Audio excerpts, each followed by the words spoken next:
وما أرسلنا من قبلك إلا رجالا نوحي إليهم فاسألوا أهل الذكر إن كنتم لا تعلمون۔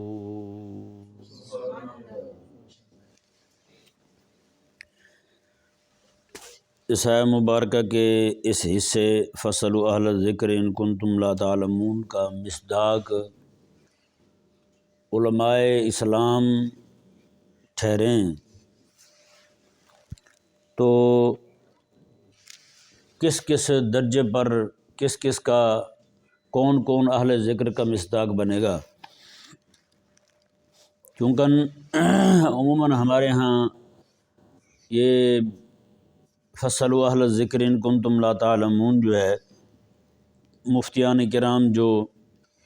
مسائل فقہیہ بیان کرتے ہیں ان کے ہاں یہ آیہ مبارکہ زیادہ پڑھی جاتی ہے، اور صوفیہ جو ہیں وہ اللہ اللہ کرنے والے ان کے ہاں یہ آیہ مبارکہ بھی پڑھی جاتی ہے۔ وہ کہتے ہیں کہ فاسألوا اہل الذکر ان کنتم لا تعلمون، کہ تم ذکر والوں سے پوچھ لو جو ذکر کر رہے ہیں اللہ تبارک و تعالیٰ کا، ان سے پوچھ لو اگر تمہیں نہیں پتہ کہ اللہ تبارک و تعالیٰ کو کیسے یاد کرنا ہے، اللہ تعالیٰ کا کیسے ذکر کرنا ہے۔ اور فقہاء جو ہیں وہ یہ کہتے ہیں، جو فقہی مسائل بیان کرتے ہیں علماء، نماز کے، عبادات کے، معاملات کے، بیع و شراء کے، باقی ساری چیزیں جو بھی بیان کرتے ہیں تو وہ بھی یہی کہتے ہیں، وہ کہتے ہیں کہ اگر تمہیں نہیں پتہ تو ہم سے پوچھ لو۔ اب اس آیہ مبارکہ سے خارج میں یعنی ہمارے زمانے میں دو مصداق تو معلوم ہو گئے، ایک فقہاء کا اور ایک صوفیاء کا۔ یہ دونوں جو ہیں اپنے اپنے عمل کو ذکر قرار دیتے ہیں، اور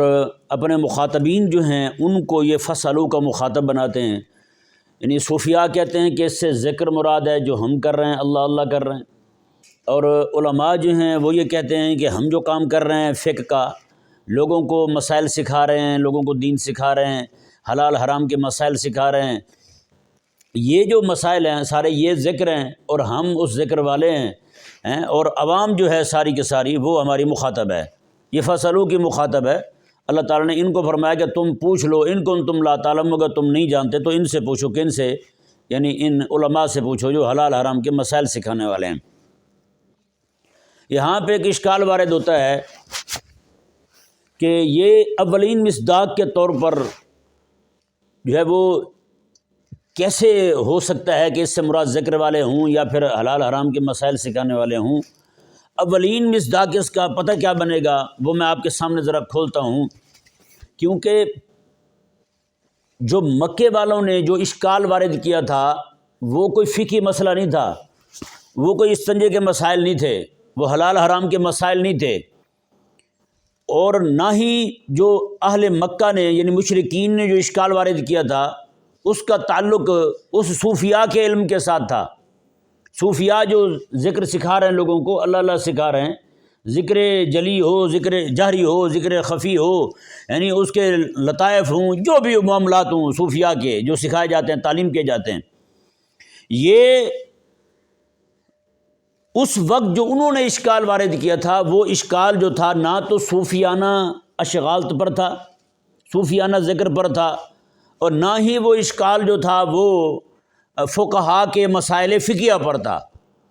انہوں نے جو مکے کے مشرکوں نے جو اشکال وارد کیا تھا وہ اشکال تھا حضور رسول اللہ علیہ السلام کی نبوت پر، کہ مکے کے مشرکوں نے کہا تھا کہ نبی جو ہے وہ انسانوں میں سے، مردوں میں سے یہ نہیں ہو سکتا۔ تو اللہ تبارک و تعالیٰ نے فرمایا کہ تمہارے یہودیوں کے ساتھ تعلقات ہیں تو پھر یہودیوں سے جا کر کے پوچھ لو تمہارے نبی موسیٰ علیہ السلام جو ہیں آیا کہ وہ انسانوں میں سے تھے یا نہیں تھے، آیا کہ وہ مردوں میں سے تھے یا نہیں تھے، یہ ان سے جا کے پوچھ لو تم۔ یہاں تو تمہیں انکار سوچ رہا ہے نا حبیب کریم علیہ السلام کے نبی نبوت کے متعلق، کہ وہ رجل ہو کر کے، وہ انسان ہو کر کے نبی کیسے ہو گئے، یہاں تو تمہیں مشکل پیش آ رہی ہے، تو پھر جا کے تم یہودیوں سے پوچھ لو۔ سمجھایا نہیں سمجھایا مسئلہ؟ چونکہ اہل ذکر جو ہے اس وقت کہا گیا انہیں کس مسئلے کے پوچھنے کے لیے، وہ مسئلہ عقیدے کا مسئلہ تھا، کون سا مسئلہ تھا بھائی؟ عقیدے کا مسئلہ تھا، وہ فقہ کا مسئلہ نہیں تھا، وہ مسئلہ جو ہے وہ صوفیانہ اشغال کا مسئلہ نہیں تھا، وہ ذکر و اذکار کا مسئلہ نہیں تھا، وہ مسئلہ جو تھا وہ عقیدے کا مسئلہ تھا، وہ مسئلہ جو تھا وہ نظریے کا مسئلہ تھا۔ اس عقیدے اور نظریے سے میرے آقا علیہ الصلوۃ والسلام کی نبوت کا صدق واضح ہونا تھا، تو اللہ تبارک و تعالیٰ نے اس وقت انہیں فرمایا کہ تم جا کر کے ان سے پوچھ لو۔ تو اب آیا مبارکہ کا اولین مصداق پہلا مسئلہ جو ہے مسئول عنہا، جس مسئلے کے بارے میں پوچھا جا رہا ہے وہ مسئلہ ہے ہی عقیدے کا۔ تو یہاں جب اہل ذکر کے مصداق مسلمان علماء بنیں گے تو مسلمان علماء بھی وہی بنیں گے، اولین مصداق وہی بنیں گے جو عقیدے کے مسائل سکھانے والے ہیں۔ سمجھ آیا نہیں سمجھ آیا مسئلہ؟ جو عقیدے کے مسائل سکھانے والے ہیں۔ اور یہاں پھر میں آپ کو یہ بھی ذرا مثال سے عرض کر دوں کہ عقیدے کا مسئلہ، محض عقیدے کا مسئلہ سکھانا، جیسے آج کل ہمارے ہاں سکھایا جا رہا ہے، چھوٹی چھوٹی باتوں کو عقیدہ بنایا جا رہا ہے، یہ بھی عقیدہ ہے، یہ بھی عقیدہ ہے۔ بھائی عقیدہ جو ہے نا وہ ہمیں پتہ ہی کیوں نہیں عقیدہ شروع کہاں سے ہوتا ہے۔ جیسے میں نے تھوڑی سی مثال دی تھی کہ ایک بندہ ہے، وہ مجھے کہنے لگا کہ 11ویں شریف جو بندہ نہیں کرتا تو اس پر کیا حد لگے گی؟ 11ویں شریف کا جو بندہ انکار کرتا ہے وہ کافر ہو جاتا ہے، وہ کیا ہو جاتا ہے؟ بھائی تم نے عقیدہ سمجھ کس کو رکھا ہے؟ تمہیں پتہ ہی کیوں نہیں عقیدہ کیا شے ہوتی ہے؟ تمہیں پتہ ہی کیوں نہیں عقیدہ کس شے کو کہا گیا؟ یار عقیدے میں سچی بات ہے، ہماری عوام جو پھرتی نا اس طرح، ان سے پوچھ لیں عقیدہ کیا ہے، وہ آپ کے سامنے یہی کہیں گے میلاد منانا، 11ویں کرنا، جلوس نکالنا، نعرے لگانا، بس یہی عقیدہ ہے۔ علیہ السلام کا جو عقیدہ ہے، جو اللہ نے قرآن میں دیا ہے، سورہ فاتحہ اٹھا کر کے دیکھ لیں، سب سے پہلا عقیدہ اللہ تبارک و تعالیٰ کی توحید کا عقیدہ ہے۔ اس سے ہم بے پرواہ ہوئے پڑھیں، وہ نام ہماری زبان پہ نہیں آتا۔ عقیدہ توحید کے بعد عقیدہ نبوت آتا ہے، پھر عقیدہ معاد آتا ہے۔ یہ اصولی عقائد بتا رہا ہوں، اسلام کے بنیادی عقائد جو ہیں، 3 عقیدے بڑے ہیں، باقی سارے عقیدے جو ہیں وہ اسی کی شاخیں ہیں، اسی کے جیسے توحید آ گئی۔ اللہ تعالیٰ کی صفات کے متعلق ہمارا کیا عقیدہ ہے؟ اللہ تعالیٰ خالق ہے تو کیسے خالق ہے؟ اللہ تبارک و تعالیٰ حی ہے تو کیسے حی ہے؟ اللہ تعالیٰ قیوم ہے تو کیسے قیوم ہے؟ یہ سارے عقیدے جو ہیں وہ صفات کے متعلق ہیں۔ جب ذات کا اس بات ہو گیا تو صفات کا بھی اس بات ہو جائے گا۔ تو یہ جتنے بھی عقائد سارے ذیلی آ رہے ہیں، یہ سارے انہی کے ساتھ ہی منسلک ہیں۔ جیسے آخرت کو مان لیا ہم نے تو جنت ماننی پڑے گی، جہنم ماننی پڑے گی۔ آخرت کو ہم نے مان لیا، حوض کوثر ماننا پڑے گا، حضور کی شفاعت ماننی پڑے گی، میزان ماننا پڑے گا، وزن جہاں پہ اعمال کا ہوگا وہ ماننا پڑے گا، پھر صراط پھر ماننی پڑے گی۔ وہ سارے عقیدے جتنے بھی ہیں یہ صرف عقیدہ معاد کے پیچھے کھڑے ہوئے ہیں۔ اندازہ لگا نا؟ جب آقا علیہ السلام نبوت ہم نے مان لی تو پھر سارے نبی ماننے پڑیں گے۔ نہیں سمجھ پڑا مسئلہ؟ سارے نبی ماننے پڑیں گے، پھر ان کی کتابیں ماننی پڑیں گی، ان کی تعلیمات ماننی پڑیں گی، سارے کا سارا صرف لفظ نبوت میں آ گیا۔ اور اسی طرح عقیدہ توحید جو ہے، عقیدہ توحید جب ہم نے کیا لیا کہ اللہ تعالیٰ کو وحدہ لا شریک ماننا ہے تو پھر سارے عقیدے اسی میں آ جائیں گے بھائی۔ تو ثابت ہوا کہ اسلام کے اصولی عقائد جو ہیں وہ 3 ہیں، توحید ہے، نبوت ہے اور معاد، یہ عقیدہ آخرت ہے۔ یہ 3 چیزیں جو ہیں یہ اسلام کے اصولی اساسی بنیادی عقائد میں سے ہیں، اور یہی تینوں عقیدے اللہ نے سورہ فاتحہ میں بیان فرمائے ہیں، سورہ فاتحہ میں بیان کیے ہیں۔ اور یہی تینوں عقیدے چونکہ پورے قرآن کا علم جو ہے وہ سورۃ فاتحہ میں ہے، اور علماء فرماتے ہیں کہ پوری سورہ فاتحہ کا علم جو ہے ایاک نعبد و ایاک نستعین میں ہے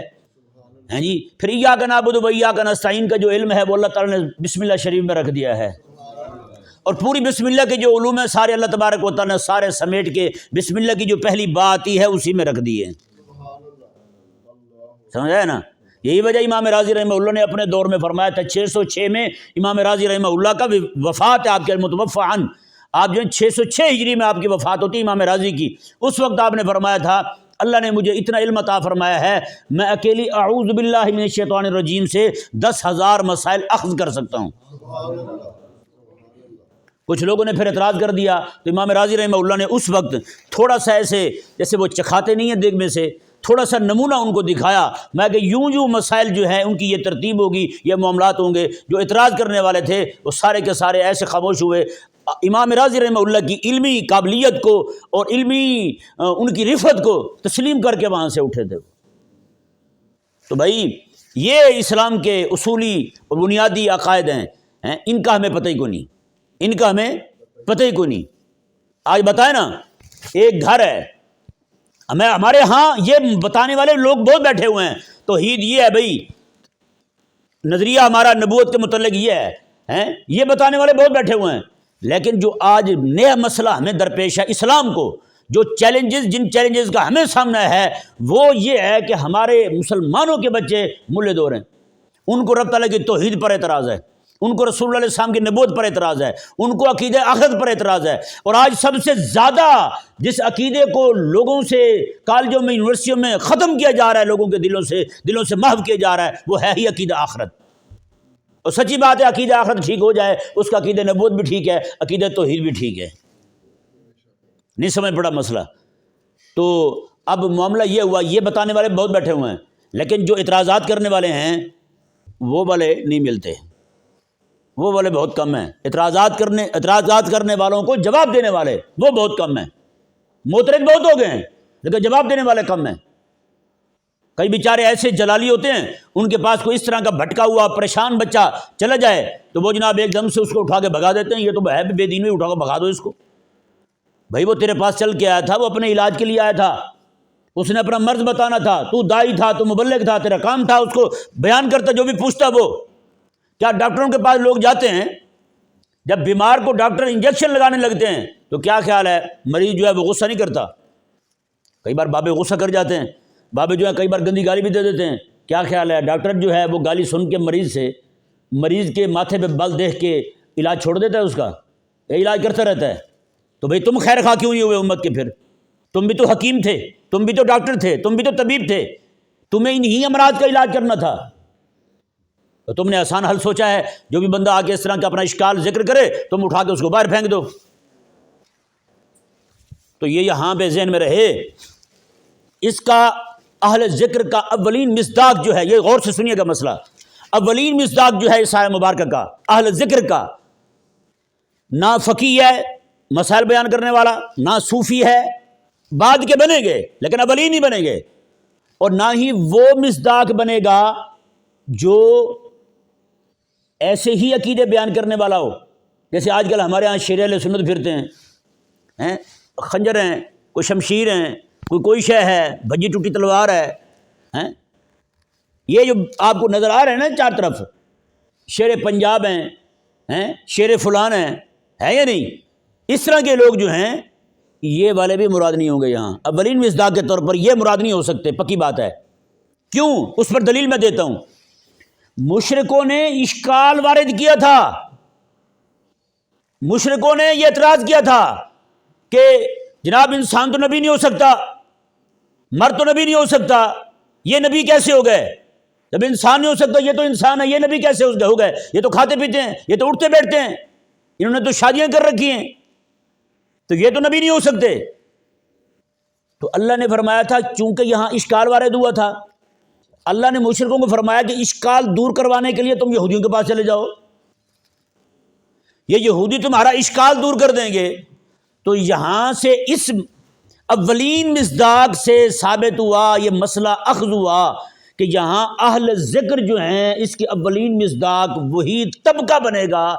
جو لوگ اللہ تعالیٰ کی توحید کے بارے میں پریشان ہیں، رسول اللہ علیہ السلام کی نبوت کے بارے میں پریشان ہیں، اور عقیدہ آخرت کے بارے میں پریشان ہیں، یا پھر عقیدہ آخرت کو چھوڑ چکے ہیں، عقیدہ نبوت کو چھوڑ چکے ہیں، عقیدہ توحید کو چھوڑ چکے ہیں۔ ان کے اشکالات کو دفع کرنے والا بندہ اس آیہ مبارکہ کا اہل ذکر کا پہلا مصداق بنے گا، پہلا مصداق وہی بندہ بنے گا۔ بھائی اہل ذکر کہہ کے آپ نے جناب خانقاہیں تو بنا لی، وہاں لوگوں کو ذکر سکھایا، اس سے کوئی انکار نہیں، آپ نے لوگوں کو مسائل سکھائے، فقہی رہنمائی کی لوگوں کی، اس سے کوئی انکار نہیں ہے، لیکن تھوڑا سا سوال ہمارا بھی ہے، آپ نے لوگوں کو یہ کیوں نہیں بتایا کہ اہل ذکر کا پہلا مصداق جو ہے یہ وہ ہے جو لوگوں کے عقیدے کے متعلق اشکالات جو ہیں ان کو دور کرے،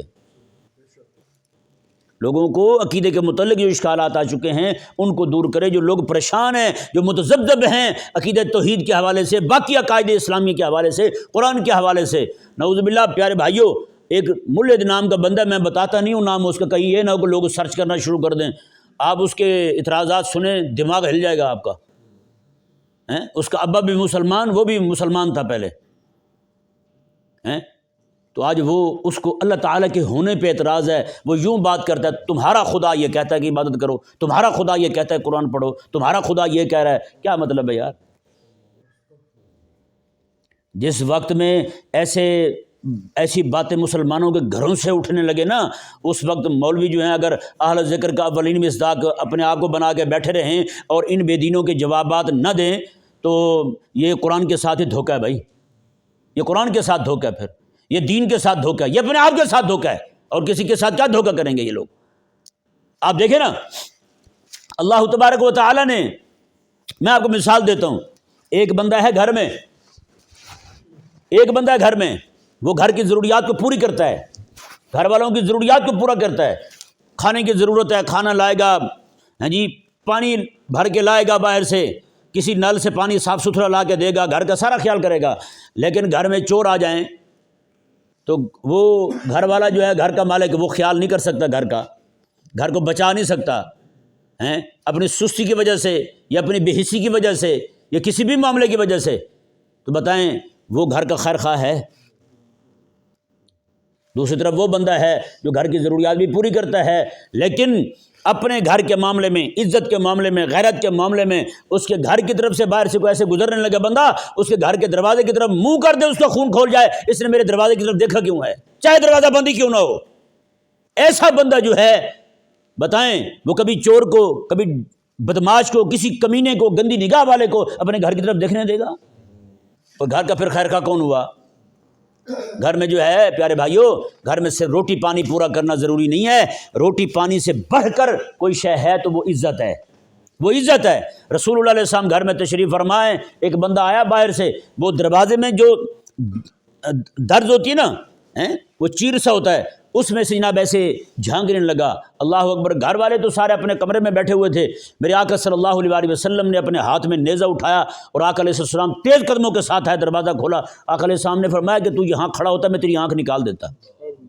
تم اتنی حیا نہیں ہے کہ کیسے تم دیکھ رہے ہو، جھانک رہے ہو؟ دروازہ کس لیے ہوتا ہے؟ دروازہ بجانے کے لیے ہوتا ہے، بجا کے بندہ سائڈ پہ کھڑا ہو جائے اور آنے میں بندے گھر والے کا انتظار کرے، یہ ہوتا ہے۔ اب بتائیں جو بندہ اپنے گھر والوں کی عزت و ناموس سے خیال ہی نہ کر سکے تو وہ گھر والوں کو خیر خواہ نہیں ہے۔ گھر والے بھی کہیں گے، ہیں جی، بچیاں بھی کہیں گی، بچے بھی کہیں گے، ہمارے لیے تو پھر ہمارا خیر خواہ یہ ہے، وہ چاہے ان کا بھائی ہو، چاہے ان کا چاچا ہو، جو ان کی عزت کا رکھوالا بن کے آئے۔ پیارے بھائیوں، اسی طرح کر کے جو کچھ عمومی طور پر ہمارے لوگ بیان کر رہے ہیں ممبر پر، اسٹیج پر، اس کی ضرورت اتنی نہیں ہے جتنی ضرورت آج امت کو عقیدہ توحید کی ہے، جتنی ضرورت آج امت کو عقیدہ نبوت کی ہے۔ جب تک یہ والے مسائل جن مسائل میں امت کو پریشان کیا جا رہا ہے، امت پریشان ہوئی بیٹھی ہے، مستشرقین اعتراضات کر رہے ہیں، ملحد اعتراضات کر رہے ہیں، اگر آپ وہ جواب دینے والے نہیں نہ بنتے تو پھر آپ کا حساب وہی ہے، آپ باقی ضرورتیں پوری کر رہے ہیں لیکن ان کی عزت پہ حملہ ہو تو آپ جواب نہیں دیتے تو پھر آپ کسی کام کے، آپ کی چوری کا، آپ کی سستی کا جو ہے نا وہ خمیازہ آپ کو بھگتنا پڑے گا۔ وہ یوں ہوگا کہ آپ کی رعایا جو ہے، آپ کے گھر والے جو ہیں، آپ کے بچے جو ہیں، وہ سارے آپ سے باغی ہو جائیں گے۔ ایک وقت آئے گا 2 بار حملہ کریں گے، 3 بار حملہ کریں گے باہر سے، اگر آپ نے دفاع نہ کیا تو آپ سے باغی ہو جائیں گے۔ کوئی بھی آپ کو پھر بلانے پر راضی نہیں ہوگا، پھر آپ بیٹھ کے اکیلے روئیں گے، یہ ہمارے ساتھ کیا ہوا۔ یہ میرا پیغام ہے ان کو جو سٹیجوں پر بیٹھ کے آج جنگ کا ماحول بنائے ہوئے ہیں جی، ایسے ماحول بنائے ہوئے ہیں جیسے احد میں جناب کھڑے ہوں، دوسری طرف سے مشرکین آئے ہوئے ہوں، اس طرح کے معاملات جنہوں نے بنا رکھے ہیں، اور جناب مسئلے ایسے چھوٹے چھوٹے مسائل پر بڑی لڑائیاں نہیں سمجھ پڑا۔ بچوں کی لڑائی پہ جو توپ نکالے، بچوں کی لڑائی پہ کہے جی میں تو F-16 چلاؤں گا، تو بتائیں وہ بھی کچھ سمجھدار ہے؟ اب انہوں نے کیا کیا، اللہ نے ان سے پھر توفیق چھینی، جہاں لڑنا تھا وہ لڑائی کی ان کو توفیق نہیں ہوئی، کیونکہ یہ وہاں لڑے تھے جہاں لڑنا نہیں چاہیے تھا۔ جو بندہ اپنوں سے لڑ پڑے اللہ تعالیٰ اس کو بیگانوں سے لڑنے کی توفیق نہیں دیتا، پھر یہ پکی بات ہے۔ یہ قرآن کے دفاع میں نہیں کھڑے ہوئے، عقیدہ توحید کے دفاع میں نہیں کھڑے ہوئے، تو اللہ تبارک و تعالیٰ نے پھر ان کو بیکار کر دیا ہے، یہ کسی کام کے نہیں رہے۔ پھر آج ان کے خطبات سن لیں، وہ امت کا درد ہی نہیں ہے یار، امت کا درد ہی نہیں ہے۔ میں انشاءاللہ کل اسی مسئلے پر مزید گفتگو کروں گا، اللہ تعالیٰ کے فضل کے ساتھ اس کو میں مثالوں کے ساتھ واضح کروں گا۔ کل میں رات کو تھوڑا سا بس آنکھ لگی تھی، پھر میں سوتا رہا، اسی آیہ مبارکہ پر جیسے میں نے آج گفتگو کی، آج کو تقریباً کتنے دن ہو گئے اس پہ گفتگو ہوتے ہوئے، 12واں درس ہے فصل اہل ذکر پہ، 12واں درس ہے ہمارا شاید، آگے پیچھے ہو سکتا ہے، رات پرسوں والی رات میں غور کرتا رہا، اس میں 11 دن مزید اس پہ گفتگو ہو سکتی ہے، لیکن میں کروں گا نہیں، یہ وہ نہ ہی کوئی مجھے کہے، میں کروں گا نہیں، میں نے آگے بھی جانا ہے، پورا قرآن سنانا ہے، ہم نے زندگی کو پتہ کو نہیں ہے، تو اس لیے مہربانی کر کے جو ہے وہ کل انشاءاللہ کل کا دن میں مزید اس مسئلے پر، یہ نہیں کہ کل گفتگو ختم ہو جائے گی، ایک 2-4 دن چلے گی، کل جو ہے مزید میں اس پر مثالوں کے ساتھ واضح کروں گا کہ اس سے جو ہے وہ عقیدہ بچانے والا عالم ہی مصداق کیوں ہے۔ آج تو میں نے صرف یہ ثابت کیا نا عقیدے بچانے والا عالم وہ مصداق بنے گا اس کا، کل میں نے اولین مصداق بنے گا، یہ نہیں کہ باقی مصداق نہیں، باقی بھی مصداق ہیں لیکن وہ بعد میں آئیں گے۔